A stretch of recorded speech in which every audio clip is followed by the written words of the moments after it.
Hi friends, ಎಲ್ಲರಿಗೂ ನಮಸ್ಕಾರ. ಬನ್ನಿ ಫ್ರೆಂಡ್ಸ್, ಪ್ರೀತಿಗಾಗಿ ಸೀರಿಯಲಿನ ಇವತ್ತಿನ ಸಂಚಿಕೆ ಏನಾಗ್ತಿದೆ ಅಂತ ನೋಡೋಣ. ಅದಕ್ಕೂ ಮುಂಚೆ ಯಾರೆಲ್ಲ ನನ್ನ ವಿಡಿಯೋ ನೋಡ್ತಾ ಇದ್ದೀರಾ ಅವರೆಲ್ಲ ಪುಟ್ಟದೊಂದು ಲೈಕ್ ಮಾಡಿ, ಹಾಗೆ ಸಬ್ಸ್ಕ್ರೈಬ್ ಮಾಡ್ಕೊಳ್ಳೋಣ ಮರಿಬೇಡಿ. ಬನ್ನಿ ಫ್ರೆಂಡ್ಸ್, ಸ್ಟಾರ್ಟ್ ಮಾಡೋಣ. ಫ್ರೆಂಡ್ಸ್, ಮೊದಲಿಗೆ ಗೌರಿಕೇರಿಯಲ್ಲಿ ತೊಗೊಂಡಿರೋ ಲ್ಯಾಂಡ್ ಹತ್ರ ಪೂಜೆ ಮಾಡ್ಸೋಕ್ಕೆ ಅಂತ ವಿರಾಟ್ ಹೋಗಿರ್ತಾನೆ. ಅಲ್ಲಿ ಪೂಜೆ ಮಾಡಿಸ್ತಾ ಇರ್ತಾನೆ. ಅಷ್ಟೊತ್ತಿಗೆ ವರದರಾಜ್ ಮತ್ತು ಅವ್ರ ಮಗ ಶಿವು ಬರ್ತಾರೆ. ಬಂದುಬಿಟ್ಟು ಏನು ಮಾಡ್ತಾ ಇದ್ದೀರಾ ಅಂದಾಗ, ಸರ್, ಏನು ಸರ್ ಇಲ್ಲಿಗೆ ಬಂದುಬಿಟ್ರೆ, ನಾನೇ ಕರಿಬೇಕು ಅಂತ ಅಂದ್ಕೊಂಡಿದ್ದೆ, ಟೈಮ್ ಇರಲಿಲ್ಲ, ಬಟ್ ನೀವೇ ಬಂದ್ರಲ್ಲ, ನನಗೆ ಖುಷಿ ಆಯಿತು ಅಂತ ವಿರಾಟ್ ಹೇಳ್ತಾ ಇರ್ತಾನೆ. ಸಹ ಪೂಜೆನ ಸ್ಟಾರ್ಟ್ ಮಾಡಿದ್ರು, ಹಾಗಾಗಿ ನಿಮಗೆ ಹೇಳೋಕ್ಕಾಗಲಿಲ್ಲ, ಬಂದ್ರಲ್ಲ ಖುಷಿ ಆಯಿತು, ಬನ್ನಿ ಕಾಯಿ ಹೊಡೆದು ನಮಗೆ ಬ್ಲೆಸ್ ಮಾಡಿ ಅಂದಾಗ ನಾನು ಬರಲ್ಲ ಅಂತ ಹೇಳ್ತಾ ಇರ್ತಾನೆ.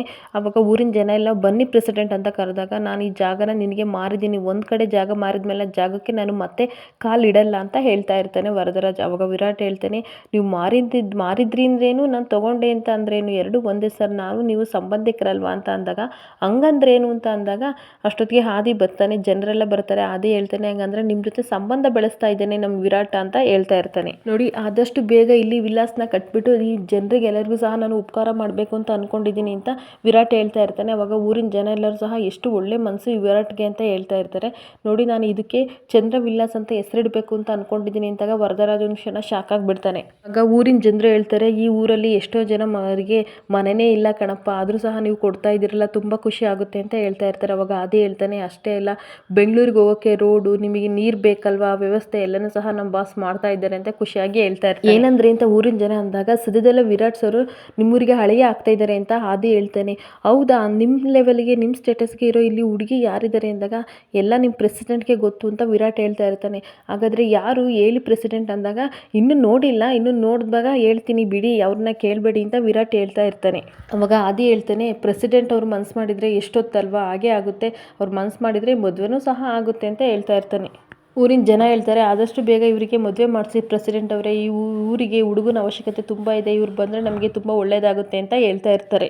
ಮಾಡೋಣ, ನೋಡೋಣ, ನೀವು ಹೊರಡಿ ಎಲ್ಲರೂ, ಈಗ ಆಯ್ತಲ್ಲ ಪೂಜೆ ಅಂತ ಹೇಳಿ ಎಲ್ಲರನ್ನೂ ಕಳಿಸ್ತಾರೆ. ವಿರಾಟ್ ಆದಿಗೆ ಹೇಳ್ತಾನೆ, ಪುರೋಹಿತ್ರನ್ನ ಕಳಿಸ್ಕೊಡು ಅಂತ. ಸರಿ ಅಂದ್ಬಿಟ್ಟು ಆದಿ ಆ ಕಡೆ ಹೋಗ್ತಾನೆ. ಅವಾಗ ವರದರಾಜ್ ಹೇಳ್ತಾ ಇರ್ತಾನೆ, ಏನಿದೆಲ್ಲ ಅಂದಾಗ, ಭೂಮಿ ಪೂಜೆ ಸರ್ ಅಂದಾಗ, ನನಗೆ ಗೊತ್ತು ನೀನು ಏನಾದರೂ ಮಾಡ್ಕೋ, ಆದರೆ ಈ ಊರಿಗೆ ಯಾಕೆ ಬಂದಿದ್ಯಾ, ನೀನು ಅವತ್ತೇ ಹೇಳಿದ್ದೀನಿ ತಾನೆ ಚಂದ್ರಕಲಾ ವಿಷಯಕ್ಕೆ ಬರಬೇಡ ಅಂತ, ಮತ್ತೆ ಹೇಳ್ತಾ ಇದ್ದೀನಿ, ನೀನು ಬಂದರೆ ನಾನು ಸರಿ ಇರಲ್ಲ ಅಂತ ಹೇಳ್ತಾ ಇರ್ತಾನೆ. ಏನು ಸರ್ ಹೆದರಿಕೆ ಮಾಡ್ತಾ ಇದ್ದೀರಾ ನೀವು, ನನಗೆ ಈ ಗೊಡ್ಡು ಹೆದರಿಕೆಗೆಲ್ಲ ನಾನು ಎದ್ರಲ್ಲ, ದಿನಕ್ಕೊಬ್ಬೊಬ್ಬರನ್ನ ನಾನು ಈ ಥರ ನೋಡ್ತಾ ಇರ್ತೀನಿ ಅಂತ ಹೇಳ್ತಾ ಇರ್ತಾನೆ. ಅವಾಗ ಶಿವರಾಜ್ ಕೈ ಎತ್ತಕ್ಕೆ ಹೋಗ್ತಾನೆ, ಇಳಿಸೋ ಕೆಳಗಡೆ ನಾನು ನೋಡಿದ್ದೀನಿ, ಅದು ಏನು ಮಾಡ್ತೀರಾ ಅಂತ ನಾನು ನೋಡ್ಕೋತೀನಿ, ಆದಷ್ಟು ಬೇಗ ನಾನು ಚಂದ್ರಕಲನ ಮದುವೆ ಆಗ್ತೀನಿ, ಅವಳ ಮನಸ್ಸು ವಾಲ್ಬಾರ್ದು ಅಂತ ನೀವು ದೇವ್ರ ಹತ್ರ ಪ್ರೇಯರ್ ಮಾಡ್ಕೊಳ್ಳಿ ಅಂತ ಹೇಳ್ತಾ ಇರ್ತಾನೆ.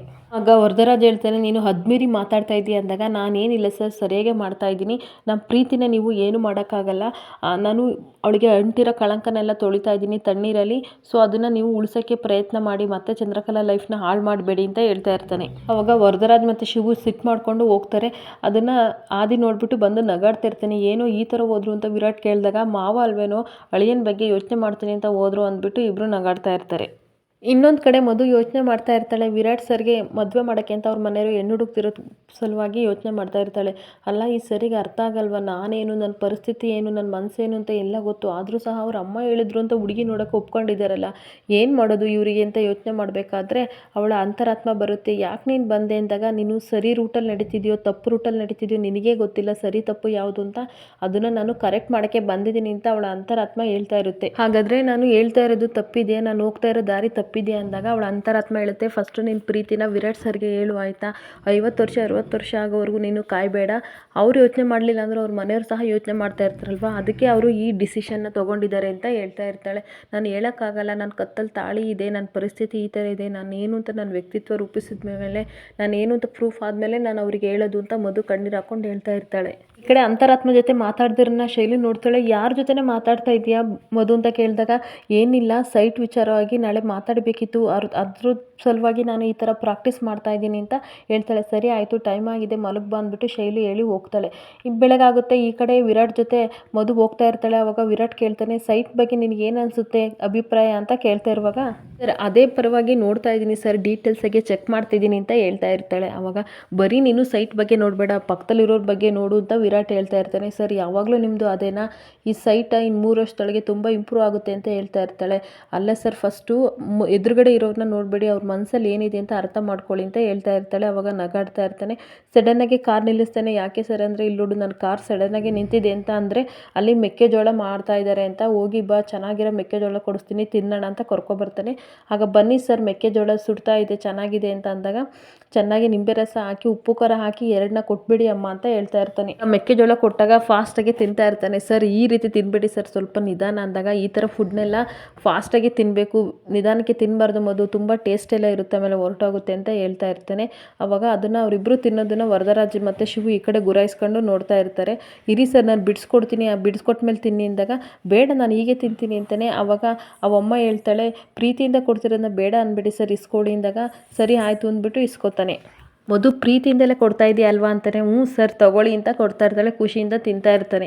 ಹಾಗೆ ಮೆಕ್ಕೆಜೋಳ ತಿನ್ನಬೇಕಾದ್ರೆ ಆ ಕಡೆ ಸೈಡ್ಗೆ ಅಂಟ್ಕೊಂಡಿರುತ್ತೆ. ಸರ್ ಅದನ್ನು ತೆಕ್ಕೊಳ್ಳಿ, ಆ ಕಡೆ ಸೈಡ್ ಅಂಟಿದೆ ಅಂತ ಹೇಳ್ತಾ ಇರ್ತಾಳೆ. ಆದರೆ ಅವನಿಗೆ ತೆಗಿಯೋಕ್ಕಾಗ್ತಿರಲ್ಲ. ಅವಾಗ ಇರಿ ಸರ್ ನಾನೇ ಒರೆಸ್ತೀನಿ ಅಂತ ಒರೆಸ್ತಾ ಇರ್ತಾಳೆ ಪ್ರೀತಿಯಿಂದ.